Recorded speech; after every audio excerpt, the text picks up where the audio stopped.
মেহেন্দির colour dark কি করে আসবে আজ সেটাই বলবো। আসসালামু আলাইকুম ফ্রেন্ডস, আমি Zoya. Welcome to my channel Zoya's blog. বেশিরভাগ আপুদের একটাই প্রশ্ন, তাদের মেহেন্দিতে কেন কালার আসছে না, তো কিভাবে আসবে। আজ এই সিক্রেটটা দেখে নাও যে মেহেন্দি তোলার সময় অবশ্যই সর্ষের তেল কিংবা যে কোনো তেল দিয়ে তোমাদেরকে তুলতে হবে। পায়ে মেহেন্দি লাগিয়েছি জানুয়ারির 14 তারিখে, আর ভিডিও শ্যুট করছি জানুয়ারির 15 তারিখে।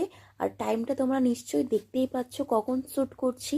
অর্গানিক মেহেন্দি মিনিমাম 3 থেকে 4 ঘন্টা রাখলে ভালো কালার আসে, সেখানে আমি 12 ঘন্টা রেখেছি, সেটা তোমরা বুঝতেই পারছো টাইম দেখে। তো সর্ষের তেল যে কোনো তেল অ্যাভেলেবেল আছে সেটা ভালো করে লাগিয়ে দিতে হবে, যাতে মেহেন্দিটা একেবারে নরম হয়ে যায়। যেসব আপুদের একদম কালার আসে না, তাদের প্রধান ভুলটা হচ্ছে মেহেন্দি তোলার সময় তারা জল ব্যবহার করে, যেটা একদমই উচিত নয়। মেহেন্দির কালারটা এত ঘন্টা ধরে তোমার স্কিনে সেটা লেগেছে, সেটা যদি তুমি জল দিয়ে মেহেন্দিটাকে ওঠাও, তো কালারটা তো ধুয়ে হালকা হয়ে যায়। তো সেই কারণে একদম জল দেওয়া উচিত না। সেই জায়গায় তেল ব্যবহার করো, তেল দিয়ে মেহেন্দি তো তুলে নিলাম, তারপর কি করতে হবে, তাই তো? তারপর তোমাকে যেটা করতে হবে যে ভুলেও জল দিয়ে পা ধোয়া যাবে না।